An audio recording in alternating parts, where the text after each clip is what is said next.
Hello and welcome back to Who Doesn't Have a Podcast with me, Daniel Allen, and my co-companion here, Mr. Michael Priestley. Say hello, Michael. Hello, Hooniverse. Now, unfortunately, we are a man down, so let's take a minute to think about Jerome. There we are. Mike, I think it's time to get on board with our first of many fun activities in today's little surprise episode. Yeah, the quiz, which has not died.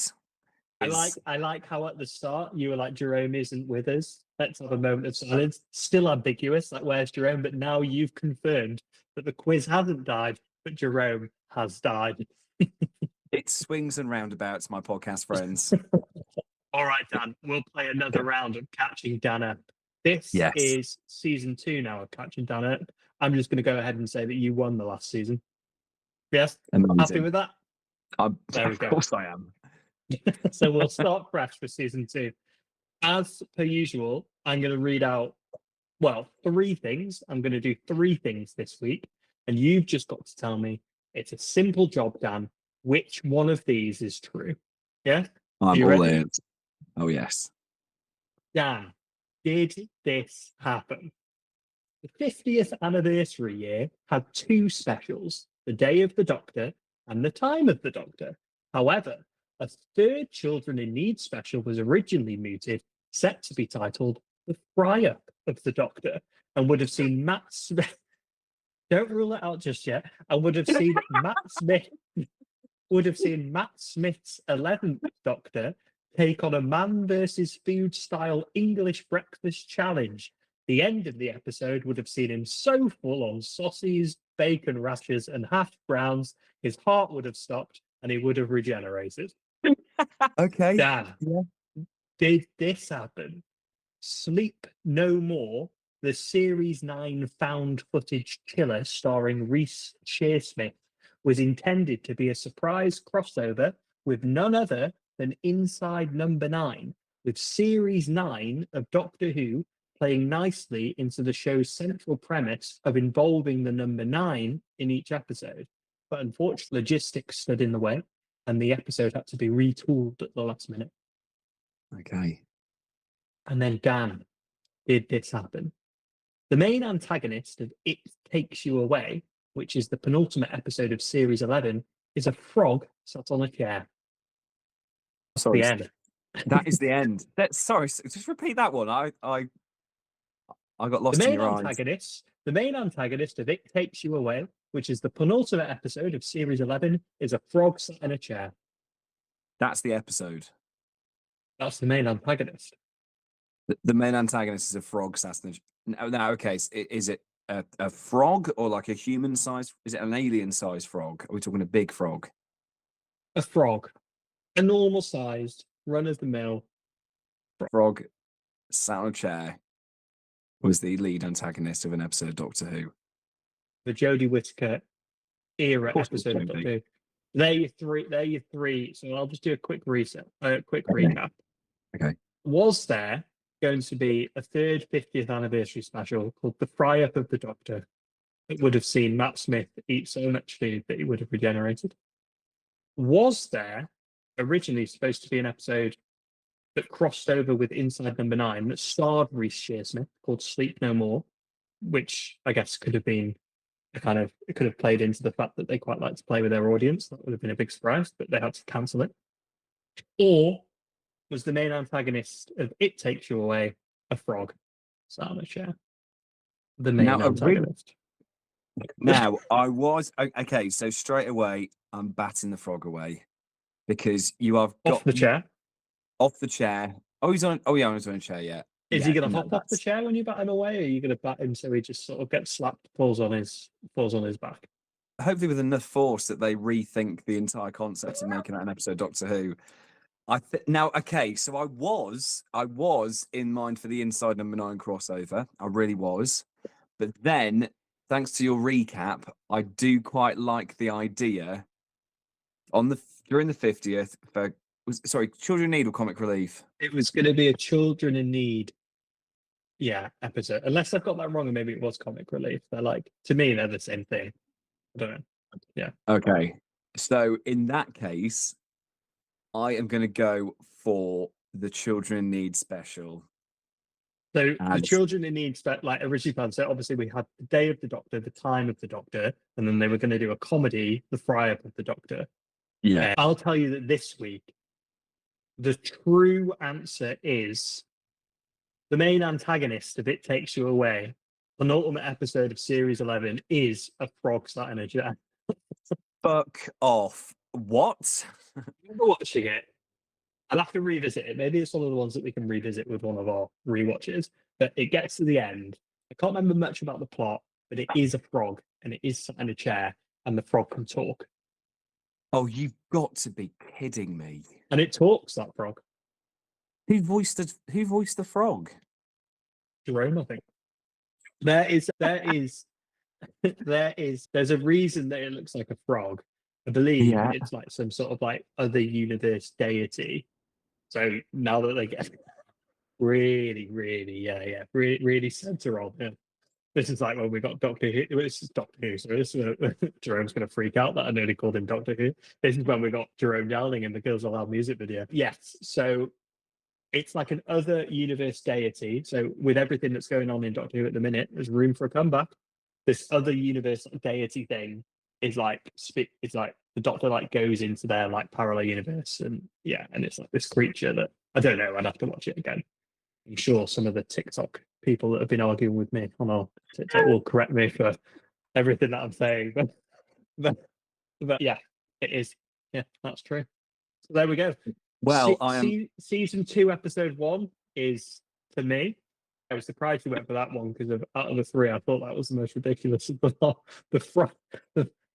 The Day of the Doctor, the Fry Up of the Doctor, and the Time of the Doctor. It's comic relief. Of course, it's going to be mad.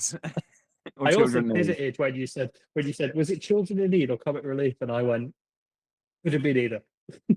Which is a big sign. I remember it being Children in Need. I was making it up. I was like a deer in headlights. Like, 2 days. 2 days. Right. Let's get into the weeds of a little bit of Who News. And this is a big one. I think this is a big one. Do you know much about I'm just going to say, the Deadline article? Have you heard about this? Yes. I think I have seen it. You shared it with us not too long ago, didn't you? I think I might have done. So this article that's come out from Deadline, a reputable source, that's casting doubt over the deal between Disney and Doctor Who going forward. And it's caused ripples in the Doctor Who community, ripples in time and space. And I kind of see why, because I've picked out a few bits that I'm going to read out to you and we can talk about. But I think it is a little bit presented as fact, being mostly opinion. And a lot of it I agree with, but I do find it a bit, I don't know, when Deadline report on something, I think people sit up and pay attention. They're usually right. But on this one, I think it's got a bit of a backlash. And I'm interested to hear your thoughts why. So the first bit that I thought was interesting is, I'll just read this out and then we'll discuss about it. The noises may not last beyond its initial 2 seasons are already reverberating around international TV circles. And one source close to the production tells us that they feel its future hangs in the balance already. Disney, the BBC, and co-producers BBC Studios and Bad Wolf all declined Deadline's interview requests for the article. So what they're essentially saying there, the kind of the thing about the piece, which I mentioned before, was they're kind of saying they don't know what the future of this deal is. It's a bit unprecedented for TV terms. Apparently, this deal, apparently it's huge. It's very good for Doctor Who. Maybe it's been less good for Disney. We don't know. But what I've already got issue with is that they're saying one source close to the production. That's quite vague. Pretty vague, like it's not like concrete, is it? And then they're also saying that producers from Disney, the BBC, and Bad Wolf have all declined the interview request. So there's no like real fact there. But I mean, it's already off. On my opinion, it's already up on sketchy ground. It's not like the most fitting thing in the world. No. And then the next thing that kind of goes off that was, it says they interview this guy called Tony Jordan, who's the society coordinator of the Doctor Who Appreciation Society. And he basically says, when Russell's return was announced, I thought, that's fantastic, but maybe I remember the good stuff, and chose to forget the not so good stuff. And I think like what's happened here is they've asked to speak to representatives of Bad Wolf, like people close to production, whatever. They haven't managed to get everyone, so now it's just opinion of this guy Tony Jordan, who I'm sure like loves Doctor Who as much as you and I do. But it's a bit like Deadline coming to me and you and saying, "What did you think of the latest season of Doctor Who?" And then us going like, "I don't think Disney are gonna like." I don't know how much of that is reputable. And the thing is, I'm guessing it's just Deadline that have reported on this. Yes, yeah. The BBC have responded in an interesting way, which we'll go into. But yeah, it is just Deadline that have reported on this. Yeah, I mean, you can take that with the most mother of all pinches of salt. You know, it speaks volumes where if it's not a specific member of production, it's a fan. I'm sure a And I lovely, think, knowledgeable, lovely guy who loves Doctor Who and he runs the Doctor Who Appreciation Society, which is 30,000 plus strong members. So he's, he'll know what he's talking about, but he's not like linked to production, I don't think, or knows anything about the intricacies of this international deal between Disney and as much as you and I would. So no, of course not. Yeah, I think you could take that as a whole load of bull at this point. Yeah. So you said the BBC have responded? They have. I'll go into it. Yeah. Okay. I'll go into it. I'll just read the letter. Right. This bit I agree with. So this is that same guy again. He's saying Jordan believes that the critical verdict was somewhat guided by the worst episode by a distance, Space Babies. Especially Space Babies. Especially Space Babies kicking things off. Now, I've always thought this. It was described by The Guardian as a textbook example of mid-ranking Who, and The Independent as a promising idea that never entirely comes to life on screen. Now, I disagree with that. I don't think it's a promising idea. The might of the Disney budget boost could be seen in multiple scenes. I'm thinking off the top of my head, tech being dragged through the time vortex. Amazing. I mean, I think it looked incredible. And Sutak, I think, looked good, really good. Yeah. We're also told the streamer was keen to be across plot lines from the off. A rumour has spread that a scene in which a giant snowman falls down and lands on Gatwa's doctor at the start of the Christmas special, The Church on Ruby Road, is demanded by Disney after filming had wrapped to add exposition for American fans only just coming to the show. Now, if I remember rightly, that scene is the snowman falls on him and then the doctor does a speech about who he is or something. So I can't remember. But I mean, I agree with that. I think if I think you do have to add the exposition there, don't you? At the start of the series. Although I'd imagine you'd maybe want to add more exposition to Space Babies because it's the start of the series as opposed to like a Christmas special. Don't know. Anyway, their basic point is that Disney may have had quite a large editorial role, which I think is probably right if they're giving so much money to the show, to be honest. Yeah, I mean, like, the thing is, and you can't deny that, what was it, £160 million budget, something like Disney were kind of throwing at this. You know, they're going to want some kind of input. But I think it's that danger that we've maybe seen a lot of times when shows have gone into sort of like they've been kind of co-produced by American networks. And I think the only other example I can think of off the top of my head is Torchwood, because it was, oh, forgive me, what was it called, the fourth series? Is it Miracle Day? Miracle Day, spot on, yeah.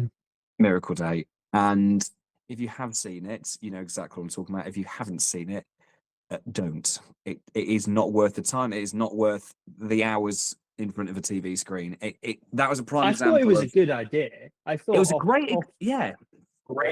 Yeah, I thought off the back of Children of Earth, they had this unprecedented, I read an article about this today actually, an unprecedented series where each episode dropped Monday, Tuesday, Wednesday, Thursday. It was great. And like, it was like this idea that all the children would stop and they'd say, "We are coming." It was really ominous. And I thought Miracle Day, capitalizing off that, is another really good central idea, which is like nobody can die anymore. You've taken the central conceit of Jack Harkness, who can't die, and you've swapped it on its head. Like no one else can die, but he can die. I think that's really good.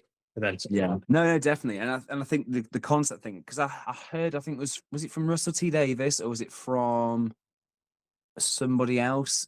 Apparently the rumor was that when BBC, because Torchwood kind of rapidly grew the audience fan base because it switched channels during its lifespan. So obviously started on BBC Three when it first launched. Then it got popular enough that they were dropping. Was it the episodes were coming out first on BBC Two? I think that's right. Yeah, it graduated Yeah. from BBC Three to BBC Two. Yeah. Because I remember the idents for that, and there was like a lot of like, it was like the first of like the interrupted like stuff with like the Torchwood logo and some Mm. of the aliens. It was really, really cool at the Yeah, time. it's cool. And then when BBC One came along and did Children of Earth, it was again the idea of them going full into BBC One was brilliant, primetime BBC. But I think what really peed off Russell T Davies is the fact that they were only given 5 episodes as opposed to like 12 or 13 in the previous 2 seasons. So he felt like, yes, we're getting the screen time, we're getting the audience share, but we're not getting the time to spell out a good narrative. So I think when the Miracle Day option came along, he maybe thought, okay, this is a great shout. We've got the funding from another network. We're not having to be so reliant upon the BBC and the tax license fee, and we can really kind of make something we want to make. But I think the trouble is, because it was kind of like a soft relaunch in America for his Torchwood, wasn't it? It was like, this is Torchwood starting from day one. You're trying to appease existing fans and introduce new fans, and I think it's a very tight balancing act. And if you can pull it off, it's a very fine margin where you can really pull it off. But the margin for error is huge. And I think, unfortunately, as good as the premise for that show was, and there were a couple of great performances in there, it just didn't quite work in the sort of ethos of Torture. And I think that's what maybe, unfortunately, probably killed it off from a TV perspective. Yeah, I agree with you. I also think that it was a weird one. I don't know. I think I'm right in saying this. I think that series of Torchwood was run with the American model of like writers' rooms. So it wasn't so coherently done by like one writer, like maybe Children of Earth was. I'm pretty sure all of that was Russell T Davies. It was done with like an American model. And I did think it didn't gel with the show, unfortunately, which was a shame because I thought Torchwood as a startup program didn't have the benefit of the Doctor Who history. So Doctor Who's Doctor Who, people are going to watch it regardless. Torchwood was obviously related to Doctor Who, but loads of people that tuned into Torchwood wouldn't have known that. So it's almost like they really built it as a show from the ground up and it did really well. I mean, graduating from BBC Three to BBC Two to BBC One within the 3 years that it was on was, I think, like great. Like obviously the BBC were paying attention. I don't know what happened with that fourth series. I don't know why they decided to not redo the kind of successful model that Children of Earth had. Because I know what you're saying. I think Russell T Davies probably was pissed off that they didn't have as many episodes. So obviously, from a production perspective, you're employing people and they're not employed for as long, and all of these things that probably go into the thought of making a TV show. But what they did with that BBC One Children of Earth, I thought was incredible. I Yeah. don't know why they didn't springboard off that into a similar, because you could easily see Torchwood still existing to this day as like this kind of HBO model mini series that comes Yeah. with a really strong story, and then I don't know. But I think the other thing I've just remembered as well, I think that because the Stars Network put up more money than the BBC were into it, they kind of had more of a say in how that series panned out. Because I remember the biggest complaint was that the Stars Network in America were getting it. Was it 6 days before we did? So we're getting I Oh, remember there was a massive backlash because the US were getting the show near enough a full week before we were. So it would land for us on, say, like a Thursday night, and they'd be getting it the previous Friday. And so I just remember there were streams. I remember people were torrenting the episodes ahead of time just so you could watch in the UK. And there were certain themes or certain like scenes that were cut or really condensed. Yeah, I was the same. But certain like bits that were condensed for the UK audience because they didn't think that we'd either like it or approve it or appreciate it. And it's kind of like, well, no, because we are the original fan base here. Like, why aren't we getting all of it? So I think there might have been too much creative control dictated from the US. But I think the other thing that didn't help either is that maybe the fact that Russell T Davies was potentially under the impression that that third series would have been it is where plot twist 3, 2, 1 when he killed off a couple of the main characters in Children of Earth. It kind of leaves you in a bit of a difficult ground because you've only got. I mean, who was left? Was it? It was Captain Jack. It was Gwen. Was that it? I think it was just those two. Yeah. It was just the two of them, wasn't it? So maybe it was a bit premature of him to do that, but maybe like in his own mind, Rusty Davies thought, okay, it's going to be that 3-series arc. That's going to be it.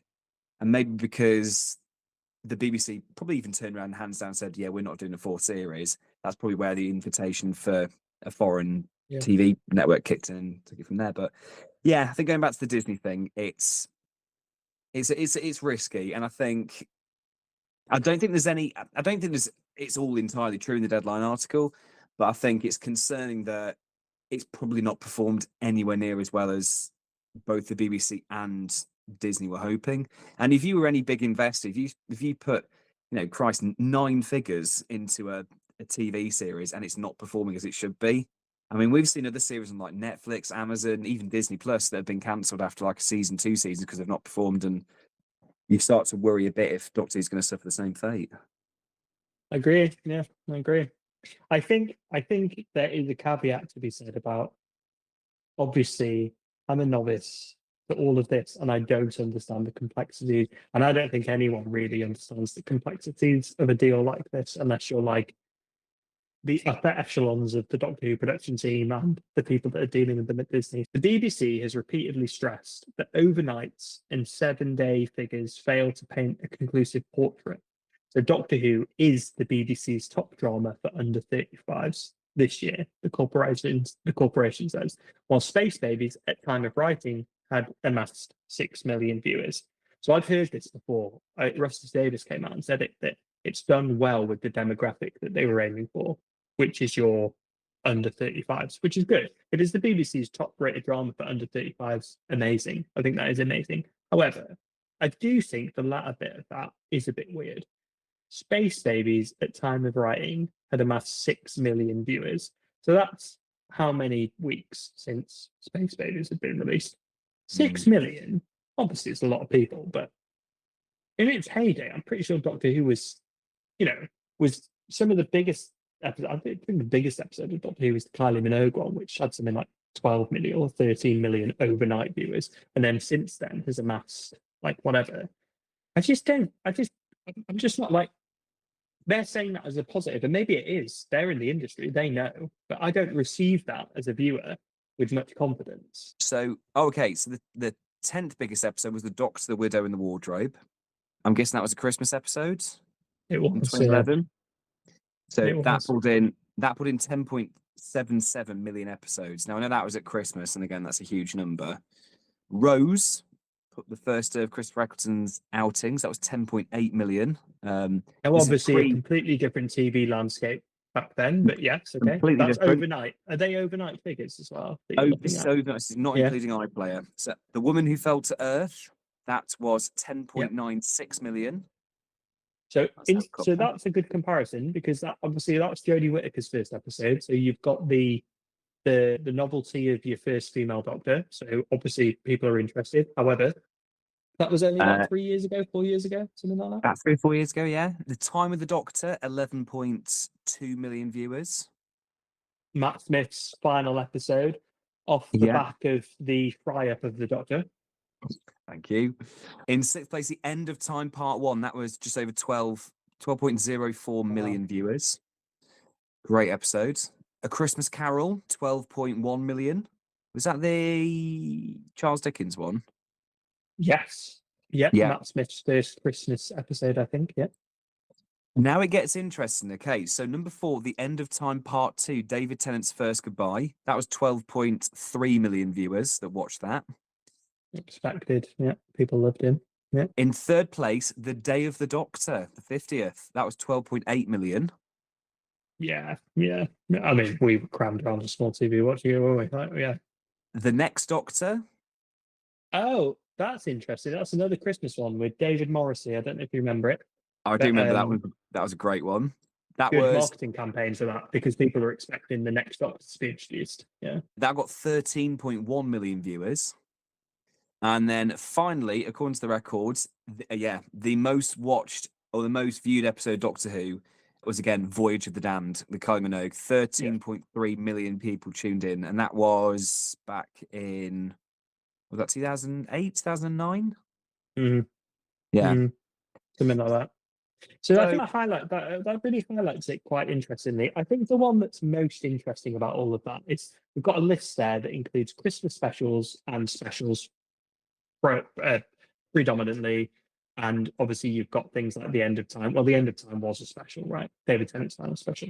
So the one that jumps out to me the most is Jodie Whittaker's first episode. So how many did that? I can't remember now. I think that was about 11 or 11.5 So million. it was quite high. Yeah, it was quite Yeah. high. But these are overnight figures, and that is the start of a regular series of Doctor Who.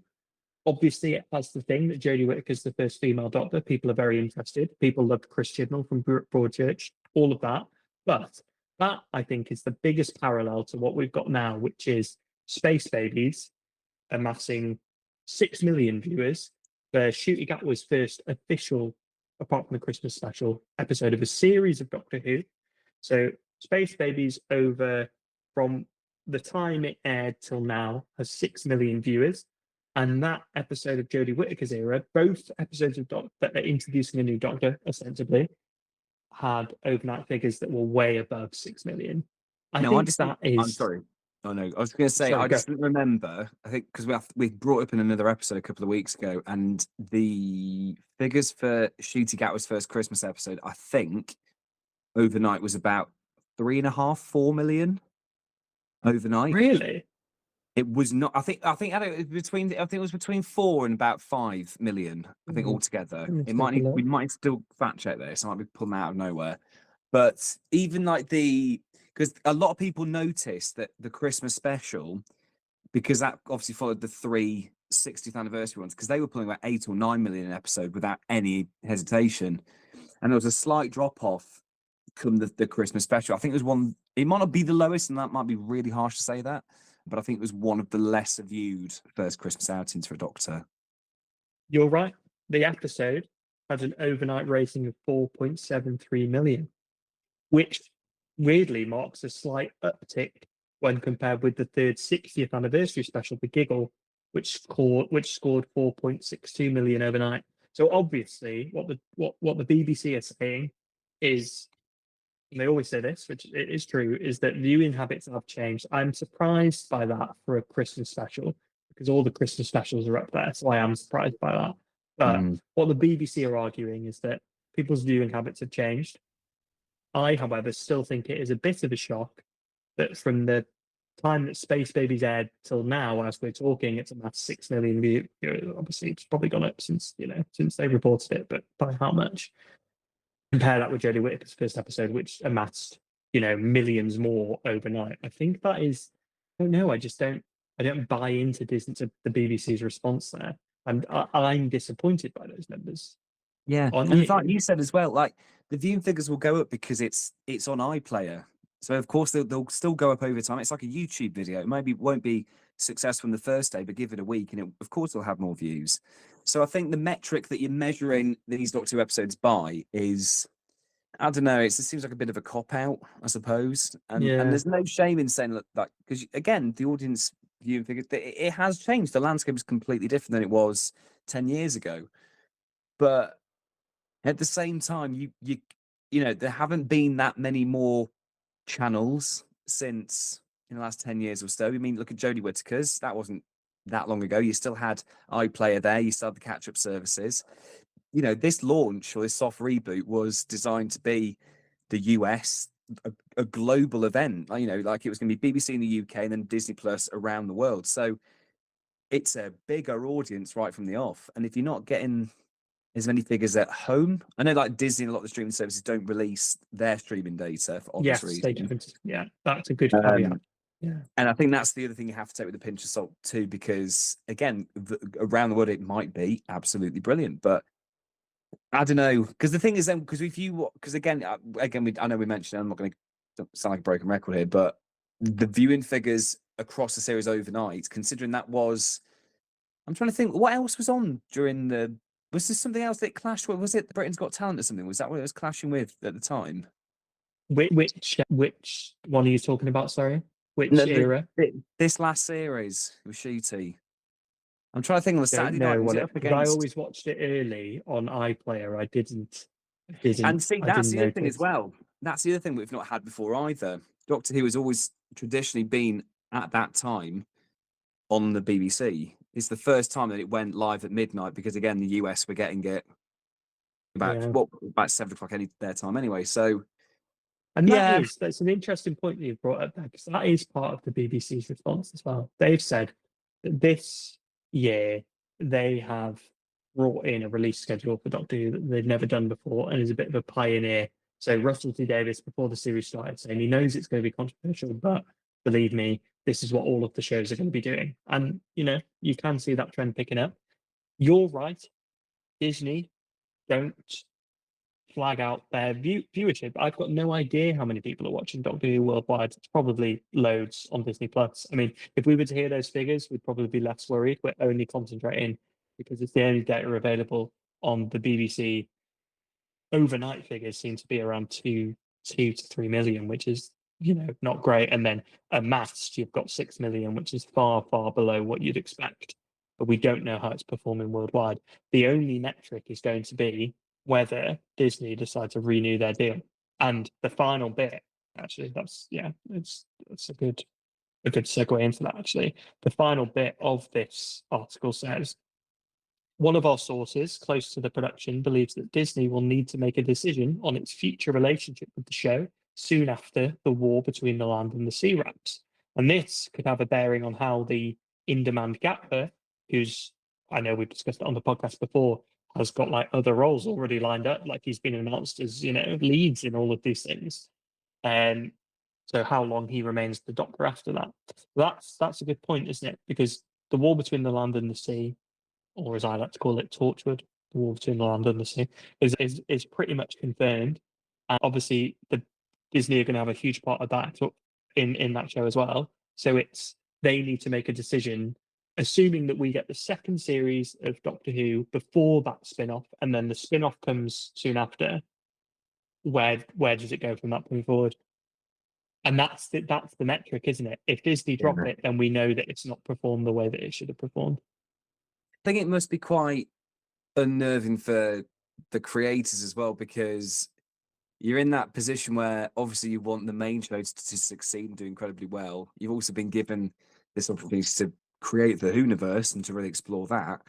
But if the audience isn't there for it, it may well crash and burn. Because the problem is, I think you're going to notice, whether you want to or not, you are going to notice a potential drop in the production value of Doctor Who if Disney take a step back. It's not going to look as good. It's not going to look exactly the same. They'll try and find another streamer, but you can't imagine it having the same, because also the other streamer will have the bitter taste in their mouth of the Disney deal not being renewed. So they'll, that'll be something. It's a bit tainted, isn't it? It's a kind of like a tainted good. And you've seen, I mean, I'm trying to think of like some TV like comedy examples, and I think the two that have just come into my head, and you've made a really good point there. Netflix and Arrested Development, which they revived from whatever the US network was that didn't perform quite as well. Right, yeah. Did you watch it as well? Yeah. I got yeah. It was a shame. One of and the then best the shows ever, and then it became like this. Yeah, not. Yeah. And the other one, I know you're a big fan of this show because it ended up getting rebooted in different areas, is Community. Yes. Yeah. So did that come? How did that happen? So that was Community was on NBC, and it launched on there. Then it got cancelled. Then was it Yahoo picked it up and made it like a web series, or did like something Yahoo TV? And then when that went, who then took it? Was it Amazon that took it up? Was it Netflix? Yahoo was actually the sixth and as far final series. Yeah, so you're right. So it was NBC, and then it had the most tumultuous history of a TV show ever. Like they never finished each series knowing if it was going to get picked up again. So it finished on Yahoo. So Yahoo Stream tried to it was going to be their flagship show, and apparently the show cost so much money and whatnot, it actually killed Yahoo Stream because people didn't watch it enough, which was interesting. But they finally got their movie, so I can't believe. Yeah, so that's what you were speaking about. Someone's picked up for a movie. Can't remember who it is, but what I will say, it's Peacock, I think. But what I will say is, get ready for the Who Doesn't Have a Podcast community movie special extravaganza. Definitely. And I think that's something as well, if you're not familiar with, it's not really au fait with like TV and like American networks. In America, there is quite a strong culture of a show being picked up and then it just being dropped at any given moment. It's very rare in the UK that we are in a position where a TV series eventually just gets dropped completely out of the blue. They're always given like a bit of warning or a bit of a time to wrap things up. And you never know. There could, if things don't go well, there could be an opportunity where things kind of. But in America, because they are so cutthroat, and I think Disney Plus is a very, very good example. You look at some of the original series that have been put up there in the last couple of years. A lot of people have kicked off. I can't remember who. Oh, I think Warwick Davis. I think this might be a good example. He was in a Yeah, series that was on Disney Plus, and then because it didn't do well after a season or 2 seasons, Disney Plus obviously like cut it. But then to the point where they actually removed the episodes from the streaming platform to almost like pretend it never existed, is a really bad blow. And I'm not saying that would happen for Doctor Who as a worst case scenario, but would you put it past a company like Disney after sinking 160 million pounds into a show that hasn't worked out, that they might just pretend it didn't happen either? I don't know. I I feel like wouldn't. Yeah, I wouldn't put it past them because despite the obviously fact it Doctor Who. is. Yeah, I was going to say, just Sorry, despite the Luca. fact it is a long-running, very celebrated, very well-loved sci-fi show, I don't think that would stop them from being very severe and cutting that Me neither. tie at any But point. everything you said about Doctor Who is applicable in the UK. Like, obviously, Yeah. it's a cultural institution. It was before 2005, and then 2005 came back, BBC flagship show. Yes, but Disney, they've got lots of properties worldwide that perform so much better than Doctor Who. So it's not. Yeah, I do agree. So I guess the overall thing is that we will see. It's been Russell T Davies has come out and said that it was very much a 2-year plan, so a 2-year deal. So they've got a whole other series left that they've basically got in the can already that they can start promoting. I'm sure there are plans for all of the plot threads to be tied up. So Mrs. Flood, for example, and I'm sure that there are a lot of stories to come. That and we'll see how season 2 performs. But I don't know. I just find it difficult with those sort of figures that we've read out. I can see why Deadline have written the article. I don't necessarily agree with a lot of it, but I do get it. I get it. I get what they're saying. And I'm not entirely convinced by the BBC's response. There we go. Only time will tell. Only time will tell. But we do. We've got the second series coming up. We've got a spin-off. We know there's at least one spin-off.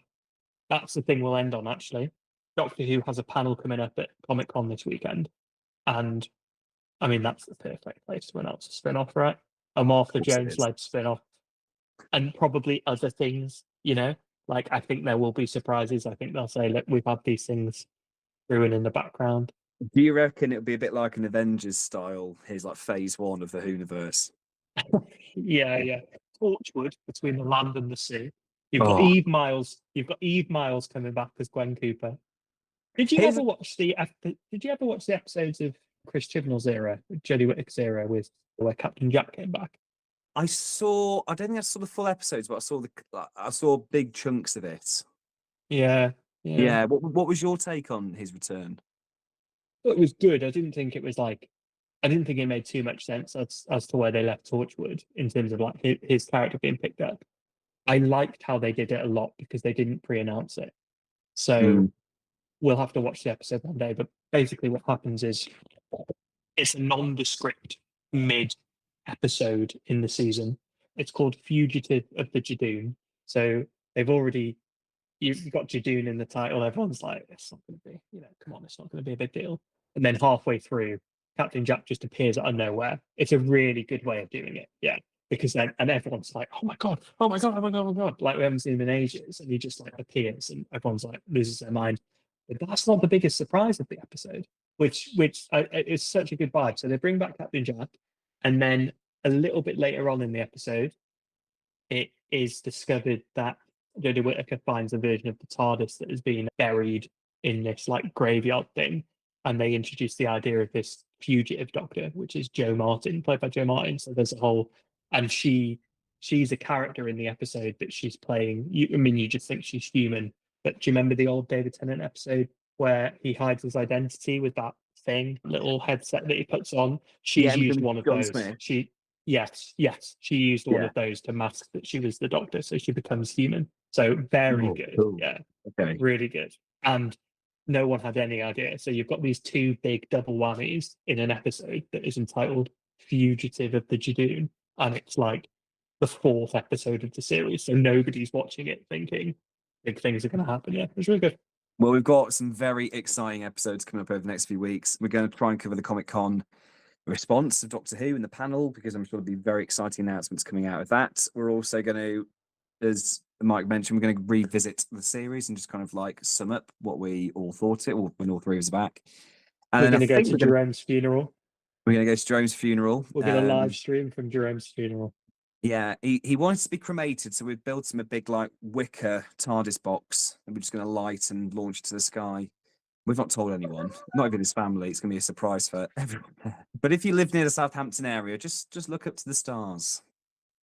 Yeah. Not like Wilf, but like Jerome when he bursts into And a ball. you'll see a naked, half-burnt body falling out of a box. It won't be the woman who fell to earth. It'll be the completely dead man falls to earth. Mind you, with the long hair, you would assume it was Matt Smith crashing back to Earth, wouldn't you? You think it was Matt Smith, yeah. You think it was Matt Smith, yeah. And then, of course, we are going to watch. Are we still going to watch some episodes?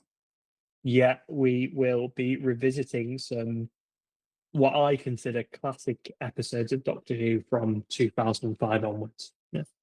Amazing. So thank you so much for watching. While you've been watching us so far, there are plenty more exciting things to come in this little quiet zone for Doctor Who, but we can't wait for you to see more of it. Feel free to keep following us at Pods. That's on TikTok, Instagram, Threads that we will start using at some point, and X, as well as our YouTube channel as well, where all these episodes are posted in full. Mike, have you got anything else to say? Thanks for tuning in. Thank you for tuning in. Until next time. What a finish. Next time. See you next time.